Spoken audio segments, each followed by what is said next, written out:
പ്രവർത്തിച്ച് വരുന്ന സ്ത്രീകളുണ്ട്.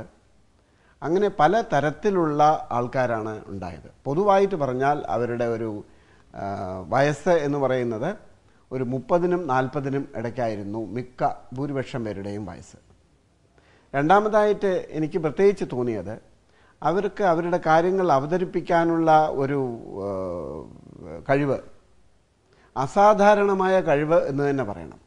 അത് ഭാഷയുടെ കാര്യത്തിലായാലും ശരി, ചോദ്യങ്ങൾ നേരിടുന്ന കാര്യത്തിലായാലും ശരി, വളരെ ആത്മവിശ്വാസത്തോടു കൂടിയും അവരുടെ സഹപ്രവർത്തകരുടെ സഹായത്തോടു കൂടിയും ഒക്കെ വളരെ ഭംഗിയായിട്ട് എല്ലാവരും ഇതിൽ പങ്കെടുത്ത എല്ലാ പഞ്ചായത്തുകാരും അവതരിപ്പിച്ചു എന്നുള്ളത് ഞാൻ പറയാതെ തന്നെ പ്രേക്ഷകരായ നിങ്ങളെല്ലാവരും കണ്ടിട്ടുണ്ടാവും.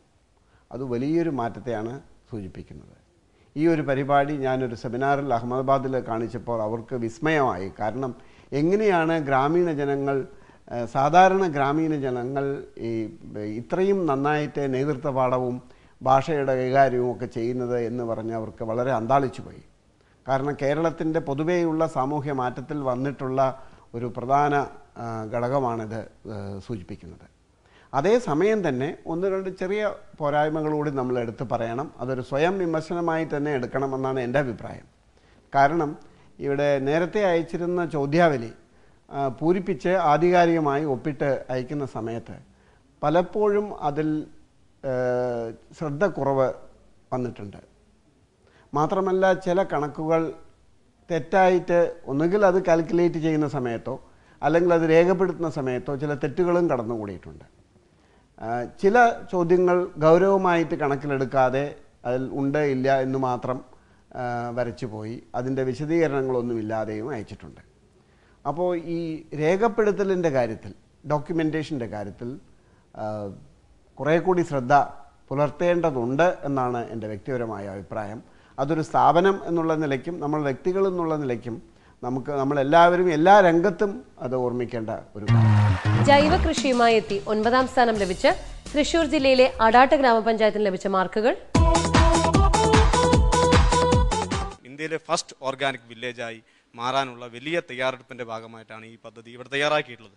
കക്ഷി രാഷ്ട്രീയത്തിന് അതീതമായി വികസന കാര്യങ്ങളിൽ ഒരുമിച്ചുള്ള ഒരു പോരാട്ടം നടത്തിയതിന്റെ ഫലമായി 2007 സംസ്ഥാനത്തെ ഏറ്റവും മികച്ച പഞ്ചായത്തിനുള്ള അവാർഡ് അടാട്ട് ഗ്രാമപഞ്ചായത്ത് നൽകിയത്. ജില്ലയിലെ കോൾപ്പാടങ്ങളിൽ ഏറ്റവും വിസ്തൃതിയേറിയതാണ് അടാട്ട് പഞ്ചായത്ത്. രാസവളങ്ങൾക്കും കീടനാശിനികൾക്കും അടാട്ടിലെ വയലുകളിലേക്ക് പ്രവേശനമില്ല. കാരണം രാസവളങ്ങളും കീടനാശിനികളും ഉപയോഗിച്ചുണ്ടാക്കുന്ന വിളവ് ഭൂമിയെ മാത്രമല്ല സകല ജീവജാലങ്ങളെയും വിഷമയമാക്കുന്നുവെന്ന സത്യം ഇവർ തിരിച്ചറിഞ്ഞിരിക്കുന്നു. ഇത് അടാട്ടിന്റെ മാതൃകാ പാടശേഖരമായ ചാത്തൻകോൾ നിലം. 375 ഏക്കർ വരുന്ന ഈ വയലിൽ രാസവള പ്രയോഗമില്ല, കീടനാശിനി തളിക്കാറുമില്ല. ശത്രുകീടങ്ങളെ പ്രതിരോധിക്കാൻ മിത്രകീടങ്ങളെ വളർത്തി തികച്ചും ജൈവാധിഷ്ഠിതമായ ഒരു കൃഷിരീതി ഇവർ ഇവിടെ നടപ്പിലാക്കി വരുന്നു. പച്ചക്കറി കൃഷിയുമായി എത്തിയ ആലപ്പുഴ ജില്ലയിലെ കഞ്ഞിക്കുഴി ഗ്രാമപഞ്ചായത്താണ് 8ാം സ്ഥാനത്ത് നിൽക്കുന്നത്. കഞ്ഞിക്കുഴിക്ക് ലഭിച്ച മാർക്കുകൾ.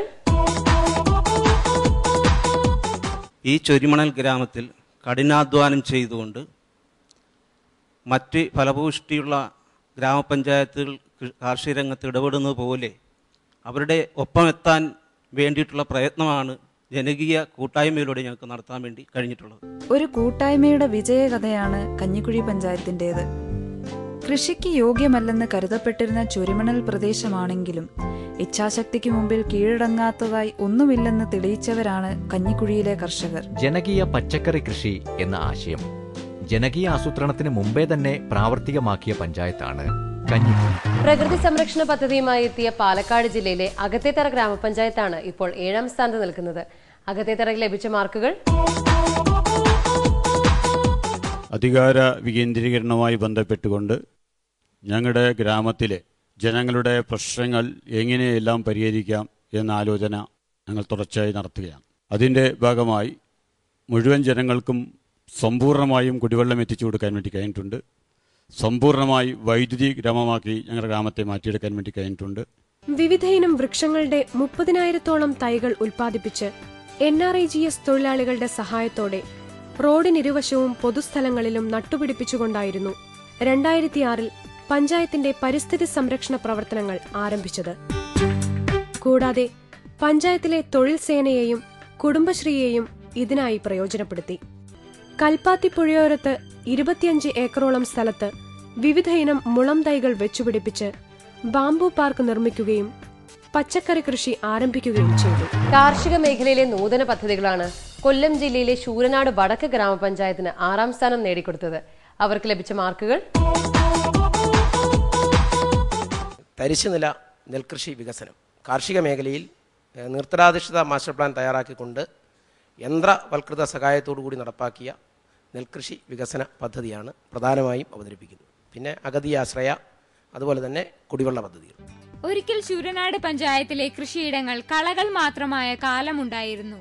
എന്നാൽ അതിന്റെ അപകടം തിരിച്ചറിഞ്ഞ് ശൂരനാട്ടുകാർ തരിശിടങ്ങളിൽ വീണ്ടും കൃഷി ഇറക്കി.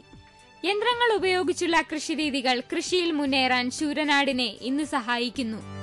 ഇടുക്കി ജില്ലയ്ക്ക് താഴെ ഒരു സ്ഥലത്തും ശരിയായ രീതിയിൽ ജൈവ കൃഷി നടക്കുന്നില്ല. അപ്പോൾ നിങ്ങൾ ജൈവ സർട്ടിഫിക്കേഷനോടുകൂടി ജൈവോൽപ്പന്നങ്ങൾ ഉണ്ടാക്കുകയാണെങ്കിൽ അതിന് എല്ലാവിധ പിന്തുണയും നിങ്ങൾക്ക് കിട്ടും.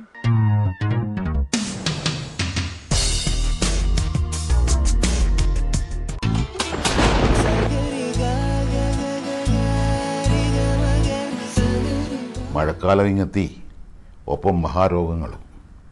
ഇതിന് പരിഹാരമാർഗം ഒന്നേ ഉള്ളൂ: ഓരോരുത്തരും അവരവരുടെ വീടുകൾ ശുദ്ധമായി സൂക്ഷിക്കുക. കൊതുക്, ഈച്ച തുടങ്ങിയ രോഗവാഹകരായ ജീവികൾ പെരുകുന്ന സാഹചര്യം ഒഴിവാക്കുക. മാലിന്യങ്ങൾ നീക്കം ചെയ്യാൻ ആരോഗ്യ പ്രവർത്തകരുമായി സഹകരിക്കുക. അത് മഹത്തായ പൗരധർമ്മമാണ്. വീടും പരിസരവും വൃത്തിയാക്കാം, പകർച്ചവ്യാധികൾ ഒഴിവാക്കാം.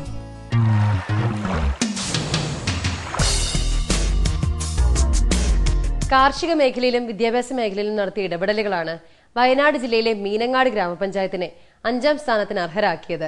അവർക്ക് ലഭിച്ച മാർക്കുകൾ: സമഗ്ര നെൽകൃഷി വികസന പദ്ധതി, സമഗ്ര വിദ്യാഭ്യാസ പദ്ധതി, സമ്പൂർണ്ണ ശുചിത്വ മേഖലയുമായി ബന്ധപ്പെട്ടിട്ടുള്ള ഒട്ടനവധി പദ്ധതികളുണ്ട്. ആരോഗ്യ മേഖലയിൽ ഒരുപാട് പദ്ധതി നടപ്പിലാക്കിയിട്ടുണ്ട്. ഗ്രാമീണ റോഡുകളുടെ നിർമ്മാണവുമായി ബന്ധപ്പെട്ടിട്ടുള്ള പദ്ധതികളുണ്ട്. വനിതാ ഘടക പദ്ധതിയിൽ ഉൾപ്പെടുത്തിക്കൊണ്ട് ഒട്ടനവധി പദ്ധതികൾക്ക് നേതൃത്വം കൊടുക്കാനും വളരെ വിജയകരമായ രീതിയിൽ തന്നെ അത് നടപ്പിലാക്കാനും കഴിഞ്ഞിട്ടുണ്ട്. കാർഷിക രംഗത്തെ വികസനത്തിന്റെ പുത്തൻ മാതൃകകളിലും പ്രവർത്തനങ്ങളിലുമാണ് ഇന്ന് ഈ നാട് കണ്ണുനട്ടിരിക്കുന്നത്. ഇന്ന് നാം അഭിമുഖീകരിക്കുന്നതും നാളെ അതിരൂക്ഷമായി മാറിയേക്കാവുന്നതുമായിട്ടുള്ള പ്രശ്നമാണ് ഭക്ഷ്യസുരക്ഷ. നെല്ലുൽപാദനത്തിന്റെ കാര്യത്തിൽ വളരെ നൂതനമായ രീതികളും മാറ്റങ്ങളും ഉണ്ടാക്കിയിട്ടുണ്ടെങ്കിലും കേരളം സമ്പൂർണ്ണമായിട്ട് നെല്ലുൽപാദനത്തിന്റെ കാര്യത്തിൽ പുറകിലാണ്. ഇവിടെയാണ് മീനങ്ങാടി പഞ്ചായത്ത് ഭക്ഷ്യസുരക്ഷ ഉറപ്പാക്കുന്നതിനും നെല്ലുൽപാദനം കൂട്ടുന്നതിനും ഗ്രാമശ്രീ എന്ന പദ്ധതിയുമായി മുന്നോട്ട് വരുന്നത്.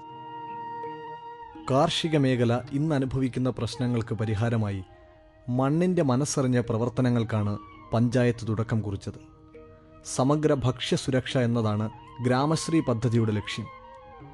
ഈ പദ്ധതിയുടെ ഭാഗമായ സമഗ്ര നെൽകൃഷി വികസനത്തിലൂടെ 1 ഹെക്ടറിൽ 3.5 ടൺ എന്ന ഉൽപാദന ലക്ഷ്യം 10.5 ടണ്ണാക്കി ഉയർത്താനാണ് പഞ്ചായത്തും കൃഷിഭവനും ലക്ഷ്യമിടുന്നത്. വിത്ത് മുതൽ വിപണി വരെ എന്ന കാർഷിക പദ്ധതിയാണ് തിരുവനന്തപുരം ജില്ലയിലെ ആര്യനാട് ഗ്രാമപഞ്ചായത്തിനെ 4ാം സ്ഥാനത്തെത്തിച്ചത്. അവർക്ക് ലഭിച്ച മാർക്കുകൾ: സമഗ്ര വികസനം ലക്ഷ്യമിട്ടുള്ള പ്രവർത്തനമാണ് നടക്കുന്നതെങ്കിലും ഇവിടെ നമ്മളിപ്പോൾ എടുത്തിട്ടുള്ളത് കാർഷിക മേഖലയുമായി ബന്ധപ്പെട്ടുള്ളതാണ്.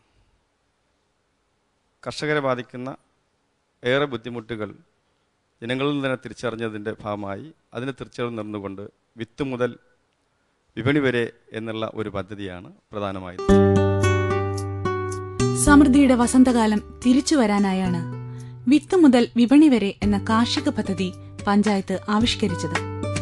ഈ ലേബർ ബാങ്കിന്റെ ഇപ്പോൾ എത്ര വർഷമായി പ്രവർത്തിക്കുന്നുണ്ട്? ഇതിപ്പോൾ നമ്മൾ ഏകദേശം 8 മാസം ആയതേ ഉള്ളൂ. 8 മാസമായി. ഈ കഴിഞ്ഞ 6 മാസത്തിനുള്ളിൽ എത്ര ലേബറേഴ്സ് ഈ ബാങ്കിൽ അവരെ ലേബർ ഇൻവെസ്റ്റ് ചെയ്തിട്ടുണ്ട്?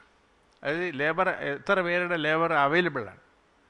ഒരു 600-നകത്ത് 574 ഒക്കെ വരും. ഒരു 600-നകത്ത് ലേബർമാരുടെ സേവനം നമുക്ക് ലഭിച്ചിട്ടുണ്ട്. കൃഷിക്കാരൻ പണം SCDC-യിലാണ് അടയ്ക്കുന്നത്. നേരത്തെ അടയ്ക്കണമോ? അഡ്വാൻസ് ആയിട്ട് എന്തെങ്കിലും കൊടുക്കും, എന്നിട്ട് ലേബർ കോൺട്രാക്ട് പൂർത്തീകരിച്ചിട്ടാണ്. ഇതെല്ലാം ചില മറ്റ് സ്ഥലങ്ങളെ സംബന്ധിച്ചിടത്തോളം, എന്നെ സംബന്ധിച്ചിടത്തോളം ഇതൊക്കെ ചില സ്വപ്നങ്ങളാണ്. നിങ്ങൾ യാഥാർത്ഥ്യമായി നടത്തുന്നു എന്നുള്ളത് മനസ്സിലാക്കാൻ വേണ്ടിയിട്ടാണ്. ആലപ്പുഴ ജില്ലയിലെ പാലമേൽ ഗ്രാമപഞ്ചായത്താണ് 3ാം സ്ഥാനത്ത് നിൽക്കുന്നത്. വ്യത്യസ്തമായ ഒരുപടി പദ്ധതികളാണ് അവർ ഗ്രീൻ കേരള എക്സ്പ്രസിൽ അവതരിപ്പിച്ചത്. പാലമേലിന്റെ മാർക്കുകൾ. പ്രധാനമായും ഞങ്ങളുടെ ഒരു കാർഷിക ഗ്രാമം എന്ന് ഞാൻ സൂചിപ്പിച്ചു. ഈ ഗ്രാമത്തിലെ തരിശു കിടന്നിട്ടുള്ള മുഴുവൻ പാടശേഖരവും നികത്തൽ ഭീഷണി ഭയങ്കരമായി അതിജീവിച്ചുകൊണ്ട് വലിയ ചെറുത്തുനിൽപ്പുകൾ സംഘടിപ്പിച്ചുകൊണ്ട് ആ പാടങ്ങളാകെ പിടിച്ചെടുത്ത് അല്ലാതെ കർഷകനെ സ്വമേധയാ തയ്യാറാക്കിയും കൊണ്ട് സമ്പൂർണ്ണമായി തരിശുരഹിതമാക്കി ഈ പാടങ്ങളിൽ നെൽകൃഷി ഇറക്കുവാനും അതേപോലെ തന്നെ കരയ്ക്ക് ഒരു വീട്ടിലിരുവാഴ, ഹരിതമുറ്റം തുടങ്ങിയ ചില പദ്ധതികളിലൂടെ വൻ മുന്നേറ്റമുണ്ടാക്കുകയും ചെയ്യുക എന്നുള്ള രൂപത്തിൽ തരിശ് രഹിത ഗ്രാമം എന്ന പദ്ധതി. മറ്റ് ഒന്ന്, സർക്കാർ വിദ്യാലയങ്ങളെ, പൊതുവിദ്യാലയങ്ങളെ മികച്ച അക്കാഡമിക് നിലവാരവും ഭൗതിക സാഹചര്യവും ഉള്ളതാക്കി മാറ്റി തീർത്തുകൊണ്ട് കുട്ടികളെ സാമൂഹ്യ ജീവികളാക്കി മാറ്റത്തക്ക രൂപത്തിലൊരു വിദ്യാഭ്യാസ ക്രമത്തിന് രൂപം നൽകിക്കൊണ്ട് നടപ്പിലാക്കുന്ന പുതുവെളിച്ചം എന്ന സമഗ്ര വിദ്യാഭ്യാസ പദ്ധതി. അതേപോലെ തന്നെ എല്ലാ പഞ്ചായത്തിലെ മുഴുവൻ ആളുകളുടെയും രക്തഗ്രൂപ്പുകൾ നിർണ്ണയിച്ച് അവരവരുടെ രക്തഗ്രൂപ്പുകൾ ഏതെന്ന് അവരവർക്ക് തന്നെ മനസ്സിലാവുകയും അതേപോലെ തന്നെ കൂടുതൽ ആളുകൾക്ക് രക്തം കൊടുക്കുവാൻ സന്നദ്ധരുള്ള ആളുകളെ പെട്ടെന്ന് തന്നെ തിരിച്ചറിയത്തക്ക രൂപത്തിൽ രക്തഗ്രൂപ്പ് നിർണ്ണയിച്ച് ഡയറക്ടറി പുറത്തിറക്കുകയും ചെയ്ത രക്തസാക്ഷര ഗ്രാമം. അതേപോലെ തന്നെ തെരുവിളക്കുകൾ സമ്പൂർണ്ണമായും കത്തത്തക്ക രൂപത്തിൽ എല്ലാ തെരുവിളക്കുകളും കത്തുകയും എന്നാൽ വലിയ രൂപത്തിൽ ഊർജം ലാഭിക്കുകയും ചെയ്യുക എന്ന ലക്ഷ്യത്തോടു കൂടി നടപ്പിലാക്കിയ പാൽവട്ടം എന്ന ജനകീയ കമ്മിറ്റികളിലൂടെ നടപ്പിലാക്കിയ പാൽവട്ടം എന്ന പദ്ധതി. ഏറ്റവും ശ്രദ്ധേയമായി ഈ പഞ്ചായത്ത് ഓഫീസ് അഴിമതി വിമുക്തമായിട്ടും സുഗമമായിട്ടും കാര്യങ്ങൾ നടക്കുന്നതിന് വേണ്ടി നടപ്പിലാക്കിയിട്ടുള്ള സുഗമം സുതാര്യം പദ്ധതി തുടങ്ങിയിട്ടുള്ള, അതേപോലെ തന്നെ അതിജീവനം എന്ന പേരിൽ ഞങ്ങൾ നടപ്പിലാക്കിയ ഒരു പദ്ധതി. ഒരിക്കൽ നൂർനാട് എന്ന് പറയുന്ന പ്രദേശം കളങ്കിതമായ ആത്മഹത്യക്ക് ഏറ്റവും കൂടുതൽ ആളുകളുടെ പ്രദേശം എന്ന ഒരു കളങ്കിതമായ പേര് സമ്പാദിച്ചിരുന്നതാണ്. അതുകൊണ്ട് തന്നെ ആത്മഹത്യയുടെ കാരണങ്ങൾ തേടി യഥാർത്ഥ വസ്തുതകൾ ബോധ്യപ്പെടുത്തിക്കൊണ്ട് ഞങ്ങൾ ഒരു സാമൂഹ്യ ബോധവൽക്കരണത്തിൻ്റെ ഭാഗമായി നിർമ്മിച്ചിരിക്കുന്ന അതിജീവനം എന്ന സിനിമ, അതുമായി ബന്ധപ്പെട്ട പ്രവർത്തനങ്ങൾ, ഇതാണ് ഞങ്ങളുടെ പദ്ധതികൾ. പഞ്ചായത്ത് സ്വകാര്യ വ്യക്തിയിൽ നിന്നും ഈ സ്ഥലം ഏറ്റെടുത്ത് 13 കുടുംബശ്രീ യൂണിറ്റുകൾക്കും 5 പുരുഷ സ്വയം സഹായ സംഘങ്ങൾക്കുമായി 300 ഏക്കർ ഭൂമി വീതിച്ചു നൽകി. കൃഷി ചെയ്യാൻ താല്പര്യമില്ലാത്ത ആളുകളിൽ നിന്നും കൃഷി ഒരു ജീവനോപാധിയും ആവേശവുമായി കാണുന്ന കർഷകരിലേക്ക് ഭൂമി എത്തിക്കുകയായിരുന്നു പഞ്ചായത്ത്. പാലമേൽ പഞ്ചായത്ത് ഭക്ഷ്യസുരക്ഷയ്ക്കും തൊഴിലില്ലായ്മയ്ക്കും ഒരു പരിഹാരം കാണുക മാത്രമായിരുന്നു. വയലുകൾ നികത്തി ബിൽഡിങ്ങുകളും മറ്റും വയ്ക്കുന്ന സംസ്കാരത്തിനുള്ള ഒരു തിരിച്ചടി കൂടിയായിരുന്നു ഇത്. ഈ തരിശ് കൃഷിക്ക് നിങ്ങൾ 500 ഏക്കർ കൊണ്ടുവന്നതിൻ്റെ എഫേർട്ട് എനിക്കറിയാം, ഭയങ്കര അത്രയധികം ഞങ്ങൾ വിഷമിക്കുന്നതാണ്. അതിന് നമുക്ക് എന്ത് പ്രോത്സാഹനം ഒരു കൃഷിക്കാരന് കൊടുക്കാൻ സാധിച്ചു, അല്ലെങ്കിൽ ഒരു ഹെക്ടറിന് ഇത്ര എന്ന് വല്ലതും സംഖ്യ വയ്ക്കാൻ സാധിച്ചു അതിന് ഒരു പ്രോത്സാഹനം എന്ന നിലയിൽ? തരിശ് കൃഷിക്ക് നമ്മൾ നിലം പൂർണ്ണമായും പഞ്ചായത്താണ് ഉഴുതത്, ഒരുക്കി കൊടുത്തു. ഈ നിലം ഒരുക്കിയത്, അതായത് ഈ നിലം ഒരുക്കുന്ന ഘട്ടത്തിലേക്ക് വന്നപ്പോൾ കൃഷിക്കാർ തയ്യാറല്ലാതിരുന്നല്ലോ. കൃഷിക്കാർ തയ്യാറല്ലാതിരുന്നപ്പം നമ്മൾ ഈ പുഞ്ചയിൽ മുഴുവൻ ഒരു 6-7ഓളം ട്രാക്ടറുകൾ കുട്ടനാട്ടിൽ നടക്കം വരുത്തിയിട്ട് ഞാൻ ഉൾപ്പെടെയുള്ള ജനപ്രതിനിധികളും പിന്നെ കൃഷി ഓഫീസിൽ നിന്നുള്ള ആളുകളോട് ചേർന്നുകൊണ്ട് ഞങ്ങൾ പാടശേഖരത്ത് നിന്ന് ഈ നിലം ഉഴുകയായിരുന്നു.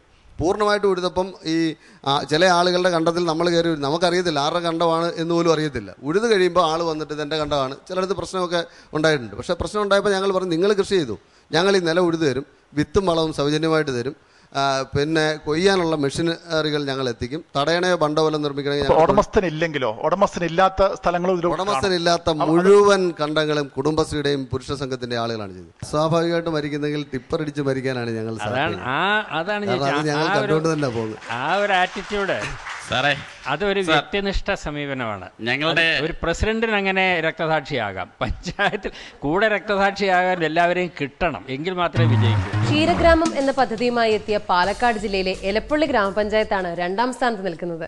എലപ്പുള്ളിയുടെ മാർക്കുകൾ. എന്റെ പഞ്ചായത്തിലെ അവസാനത്തെ മനുഷ്യൻ ഒരു നേരത്തെ ഭക്ഷണത്തിന് വേണ്ടി ബുദ്ധിമുട്ട്